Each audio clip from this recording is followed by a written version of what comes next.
मुझे लगता है कि 94,000 किलोमीटर तक यात्रा हुई, हजारों की संख्या में सभाएं हुई। राजनीति स्वतः स्वाभाविक प्रतिस्पर्धा का क्षेत्र है। मेरे संज्ञान में विषय नहीं है, इसलिए मैं कोई आधिकारिक टिप्पणी उसमें नहीं करना चाहता, लेकिन प्रतिस्पर्धा के चलते कहीं किसी तरह की ऐसी एकाध घटना हुई होगी। मुझे लगता है कि वो इतनी बड़ी घटना नहीं है कि 94-95,000 किलोमीटर की यात्रा और हजारों सभाओं में किसी हम एक को पॉइंट आउट करें। चलिए भैया, बहुत धन्यवाद। के हितों के समझौता करके हम किसी भी देश के साथ में, न केवल पड़ोसी अपितु किसी भी देश के साथ में अपने संबंधों को प्राथमिकता नहीं देंगे। भारत के हितों के साथ में समझौता करके जिन्होंने प्राथमिकताएं अपने व्यक्तिगत संबंधों को दी थी, उसीलिए मैंने उल्लेख किया कि भारत के सिक्योरिटी काउंसिल की स्थायी सदस्यता हमेशा हमेशा के लिए चली गई थी। होता है कि राजस्थान में जिस तरह की परिस्थितियां बनी हैं, राजस्थान में जिस तरह की चुनौतियां आई हैं, और राजस्थान भर में जो जनाक्रोश यात्रा से अनुभव संकलित हुआ है, राजस्थान के लोगों में जो है घनघोर गुस्सा है। भारतीय जनता पार्टी के कार्यकर्ताओं ने इस जनाक्रोश को संकलित किया है और भारतीय जनता पार्टी के कार्यकर्ताओं ने यह संकल्प किया है कि इस जनाक्रोश को हम एक ज्वालामुखी में परिवर्तित करते हुए राजस्थान की इस सरकार को हमेशा हमेशा के लिए उखाड़ फेंकने के लिए संकल्पबद्ध हैं। अंधेरा हटेगा और सूरज निकलेगा, ये निश्चित रूप से होने वाला है। कमल खिलेगा, ये निश्चित रूप से होने वाला है। और ये कांग्रेस की कालिखमयी सरकार जो है अब की बार इस राजस्थान से विदा होने वाली है। आप सबका बहुत सारा धन्यवाद। गजेंद्र जी, मेरा सवाल ये है कि आप गैर भाजपा सरकारों पे अपनी नाकामियां को थोप रहे हैं और अपनी उपलब्धियां, आकांक्षाओं की पूर्ति के लिए न्यायालय के कंधों का सहारा लेना चाहता है।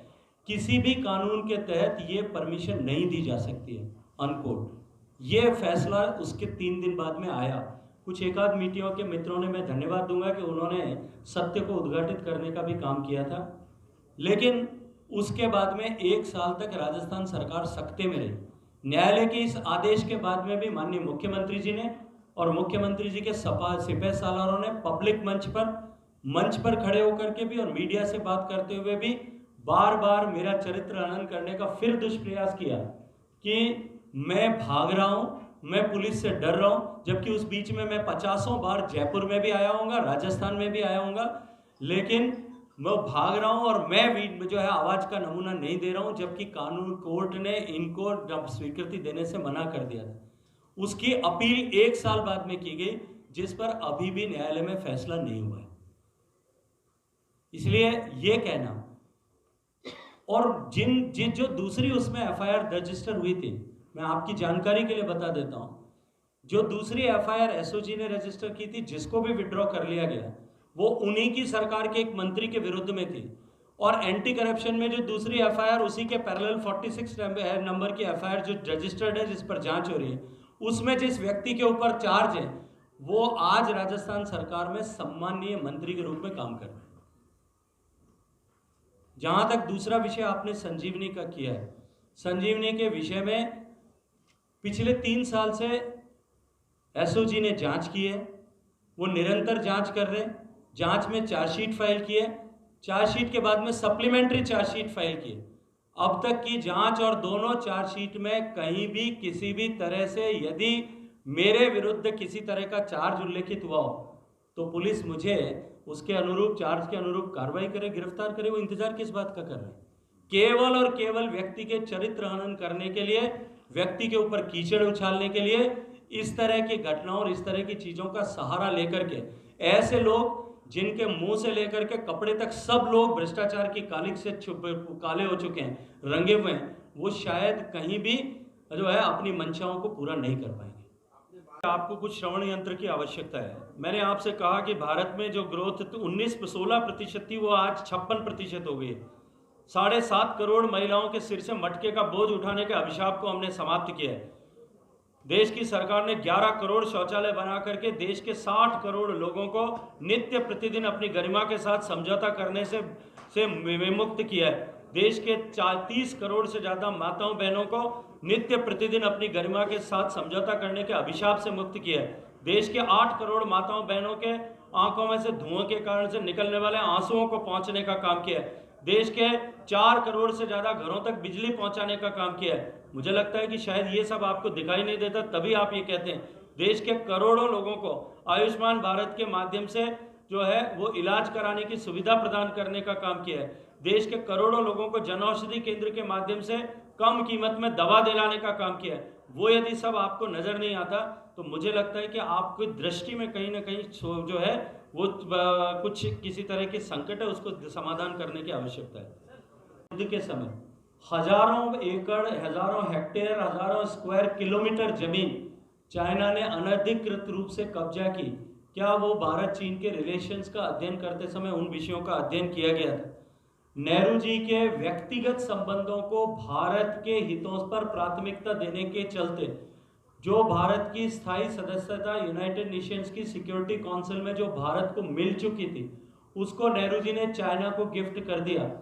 उस समय भारत के चाइना के संबंधों में क्यों कैसे गिफ्ट किया और उसका क्या प्रभाव दुष्प्रभाव भारत पर हुआ, उसके ऊपर उन्होंने अध्ययन किया है। भारत के में 2006 में भारत के पूरे अरुणाचल और नेफा को चाइना ने अपनी 6th इंडेक्स फिंगर ऐसा बताते हुए चाइनीज दूतावास ने इसको चीन का हिस्सा बताने का दुस्साहस किया था। क्या उसके ऊपर उन्होंने अध्ययन किया था?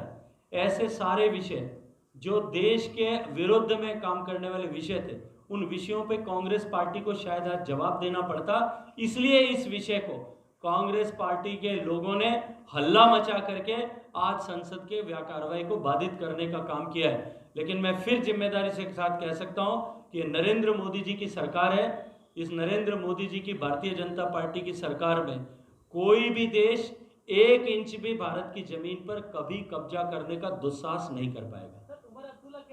जहां तक 2020 का विषय है और जिस ऑडियो टेप को लेकर के चर्चा की जाती है, उस ऑडियो टेप को लेकर के मैं आप सबके सामने विषय को क्लियर करना चाहता हूं, इसलिए मुझे 2 मिनट का समय दीजिएगा। उस ऑडियो टेप को लेकर के एक साथ एक ही दिन 4 FIR ऐसे ऑडियो टेप को लेकर के रजिस्टर हुई थी। 2 SOG ने रजिस्टर की थी और 2 जो देशद्रोह के कानून में रजिस्टर की, और 2 एंटी करप्शन ब्यूरो ने रजिस्टर की। उन 4 में से 15 दिन तक ताबड़तोड़ कार्रवाई की गई। एक व्यक्ति को अरेस्ट किया गया, मुझे एक नोटिस दिया गया, हालांकि वो गलत FIR में दिया गया था, लेकिन मुझे भी एक नोटिस दिया गया। और 15 दिन बाद भारत सरकार के सर्विंग कैबिनेट मिनिस्टर के अगेंस्ट जो देशद्रोह, राष्ट्रद्रोह के कानून में जो धारा में जो FIR दर्ज की गई थी, राजस्थान की SOG ने उसमें यू टर्न करते हुए उस FIR को वापस ले लिया। किसी व्यक्ति का चरित्र हनन करने का इससे बड़ा उदाहरण शायद नहीं हो सकता कि आप देशद्रोह का मुकदमा दर्ज कराएं और 15 दिन में उसमें जोर शोर से हल्ला मचाएं और उसके बाद में कि ये हमने गलती से रजिस्टर कर लिया, उसको वापस विड्रॉ न्यायालय में जाकर के कर लिया। जो एंटी करप्शन ब्यूरो ने FIR रजिस्टर किया, उस FIR में किसी भी भारत के कानून के आधार पर किसी भी व्यक्ति के अगेंस्ट इस तरह के एविडेंस को वेरीफाई करने के लिए न्यायालय से परमिशन लेने की आवश्यकता होती है। एंटी करप्शन ब्यूरो ने 2020 में न्यायालय में एप्लीकेशन, 2021 में न्यायालय में एप्लीकेशन लगाई, सक्षम न्यायालय में एप्लीकेशन लगाई कि हमको आवाज का नमूना लेने के लिए अनुमति दी जाए। मैं जिम्मेदारी से कह रहा हूं कि न्यायालय का फैसला जिस दिन आया, उस दिन आप सब मीडिया के लोगों को, साथियों को भ्रमित करके पूरे हिंदुस्तान के मीडिया में यह खबर फैलाई गई कि राज्य जो है कोर्ट ने परमिशन दे दी और गजेंद्र सिंह की मुश्किलें बढ़ने वाली। 3 दिन बाद में जब वो फैसला आया, तब उस फैसले में न्यायालय ने यह लिखा था, मैं कोट करना चाहता हूं कि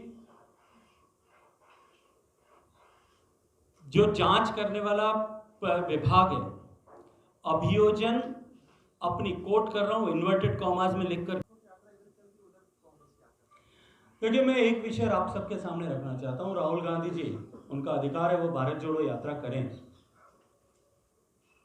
लेकिन राजस्थान में जब भारत जोड़ो यात्रा ने प्रवेश किया था, उससे पहले मैंने कुछ प्रश्न किए थे। वो प्रश्न एक बार फिर मैं, क्योंकि प्रासंगिक है, आज भी प्रासंगिक है, इसलिए प्रश्न करना चाहता हूं। ये वही राहुल गांधी जी हैं जिन्होंने मंच पर खड़े होकर के 1 से 10 तक की गिनती राजस्थान के किसानों को सिखाई थी।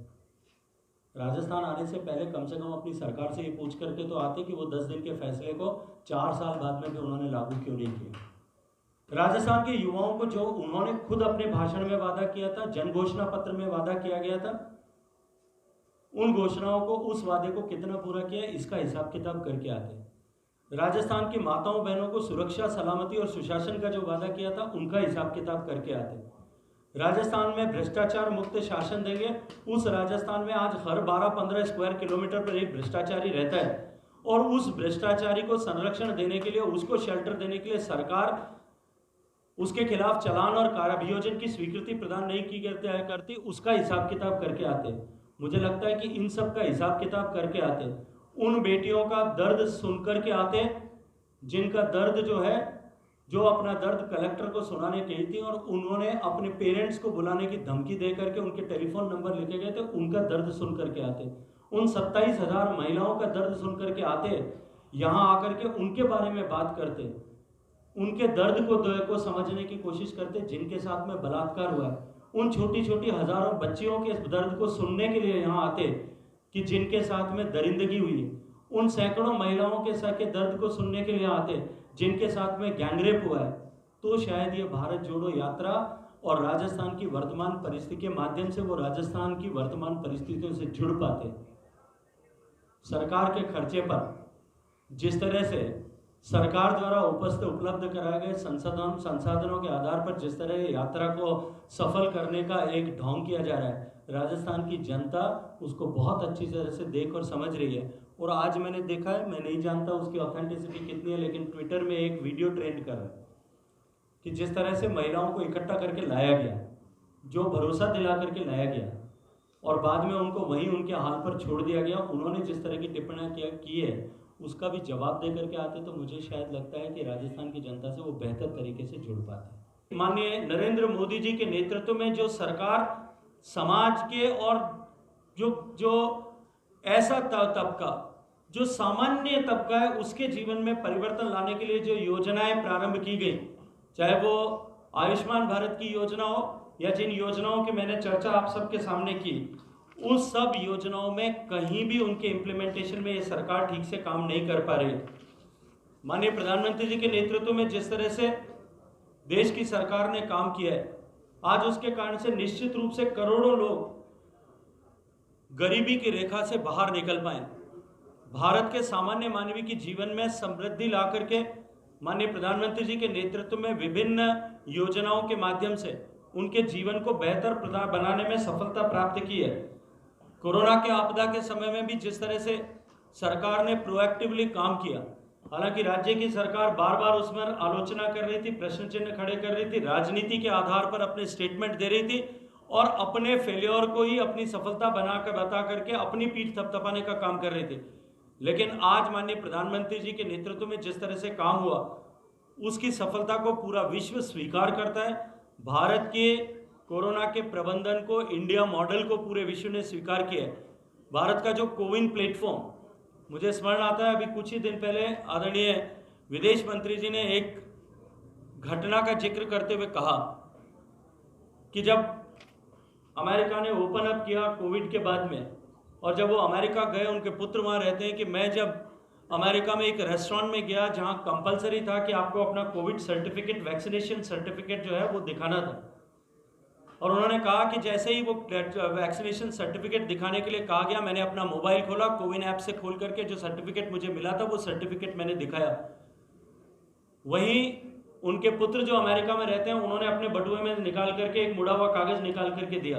अमेरिका जहां फिजिकल सर्टिफिकेट इशू कर रहा है, वहां भारत जो है कोविन ऐप पे सर्टिफिकेट इशू कर रहा था। और मैं आज गर्व से ये बात कह सकता हूं कि जो कोविन प्लेटफॉर्म हमने बनाया, उस पर आज दुनिया के लगभग सभी देश, मैं जिम्मेदारी से कह रहा हूं लगभग सभी देश जो हैं वो कोविन प्लेटफॉर्म पर काम कर रहे हैं, जिसको भारत सरकार ने गुड जेस्चर के तहत दुनिया के सभी देशों को उपलब्ध कराया है। जो दुनिया में वायरल डिजीज जिनको टीके के आधार पर काबू पाया जा सका, वो पोलियो से लेकर के टिटनेस से लेकर के जापानीज इंसेफ्लाइटिस तक, इन 5 बीमारियों में जो टीके भारत में पहुंचे, वो इतिहास 75 साल से लेकर के टीका निर्माण से 17 साल तक के देरी के बाद में भारत में टीका पहुंचता था। वहां माननीय प्रधानमंत्री जी के नेतृत्व में हम दुनिया के साथ साथ में हम टीकाकरण प्रारंभ कर सके। हमने जो है दुनिया का सबसे सस्ता सबसे ज़्यादा प्रभावी टीका बनाने में, और एक नहीं 2 टीके बनाने में कामयाबी प्राप्त की, और दुनिया का सबसे प्रभावी टीकाकरण भारत में हम कर पाए। और इस महामारी के दौरान जिस तरह से इकोनॉमी को सपोर्ट करने के लिए माननीय प्रधानमंत्री जी ने काम किया, दुनिया के कुछ देश जो हैं वो अपनी जनता को डायरेक्ट कैश इंसेंटिव दे करके और उनका सहयोग करके उनको मदद करने की कोशिश कर रहे थे, जिसमें अधिकांश यूरोपीय देश शामिल थे। अमेरिका जैसे देशों ने दूसरी फिलॉसफी को लिया, उन्होंने मैन्युफैक्चरिंग और मार्केट को सपोर्ट किया, और उसके चलते लोगों को बहुत तरह के कष्ट हुए। लेकिन आज हम 2 साल बीत जाने के बाद में यदि देखें कि जिन्होंने मार्केट को सपोर्ट किया था और जहां इंडिविजुअल को सपोर्ट किया था, दोनों को यदि हम तुलना करें, दोनों ही जो है तरह की फिलॉसफीज फेल हो गई। और माननीय प्रधानमंत्री जी के नेतृत्व में भारत ने जो मिक्स्ड अप्रोच बनाई थी, उस मिक्स्ड अप्रोच के चलते हुए भारत दुनिया की बड़ी इकोनॉमीज में एकमात्र ऐसी इकोनॉमी है जिसने न केवल इन्फ्लेशन को कंट्रोल किया, अपितु हमने जो है ग्रोथ रेट को भी आज दुनिया में सर्वश्रेष्ठ ग्रोथ रेट बनाया है। मैं जितेश जी आपकी जानकारी के लिए बता दूं कि वो भिड़ंत आज नहीं हुई है। 8 और 9 तारीख की मध्य रात्रि को चीन के 600 से ज़्यादा सैनिकों ने भारत की भूमि में जबरन प्रवेश करके और वहां कब्जा करने की कोशिश की थी। लेकिन मैं भारत की शक्तिशाली शौर्यमयी सैनिकों का और सेना का अभिनंदन करना चाहता हूं कि उन्होंने लाठी डंडों से पीट करके उन सैनिकों को खदेड़ करके वापस अपनी चौकियों तक जाने को मजबूर किया, और उसमें चीन के अनेक सैनिक जो हैं वो घायल हुए। भारत का एक भी सैनिक कहीं भी किसी तरह से हताहत नहीं हुआ है। और मैं जिम्मेदारी से आप कह रहा हूं कि माननीय रक्षा मंत्री जी और माननीय गृह मंत्री जी दोनों ने ये बयान दिया है कि देश की 1 इंच जमीन पर भी किसी ने कोई कब्जा नहीं किया है। मैं आपकी जानकारी के लिए बताना चाहता हूं कि ये प्रश्न आज लोग जो है संसद में क्यों उठाया गया। आज ये प्रश्न इसलिए उठाया गया था कि आज राज्यसभा में प्रश्न क्रमांक 5 पर यह प्रश्न था कि राजीव गांधी, और वो कांग्रेस के ही एक सांसद ने उठाया था कि राजीव गांधी फाउंडेशन का FCRA की सुविधा क्यों बंद कर दी गई है, सरकार इसका जवाब दे। और निश्चित रूप से इस जवाब से कांग्रेस सरकार जो है वो घिरने वाली थी, क्योंकि राजीव गांधी फाउंडेशन ने 2005 से 7 के बीच में चीन की एम्बेसी जो भारत में है उस दूतावास से 1 करोड़ 35 लाख रुपए की सहायता ली थी। राजीव गांधी फाउंडेशन ने जाकिर नायक के ऑर्गेनाइजेशन से 50 लाख रुपए अनुदान प्राप्त किया था। मैं आपकी जानकारी के लिए बताना चाहता हूं कि राजीव गांधी फाउंडेशन जो है उसकी स्थापना का जो संविधान है उस चार्टर में ये लिखा गया है, जो उन्होंने सरकार में सबमिट किया है रजिस्ट्रेशन के समय, कि ये सामाजिक सरोकार के काम करने, सेवार्थ काम करने वाला ऑर्गेनाइजेशन होगा। और ये जो 1 करोड़ 35 लाख रुपया उन्होंने रिसीव किया, इस 1 करोड़ 35 लाख रुपए का हिसाब देते हुए उन्होंने लिखा है कि ये 1 करोड़ 35 लाख रुपया भारत और चीन के संबंधों के अध्ययन के लिए हमने निवेश किया है। इस निवेश से क्या सामाजिक सरोकार था मुझे समझ नहीं आता, लेकिन ये वो कांग्रेस पार्टी जिसके शासनकाल में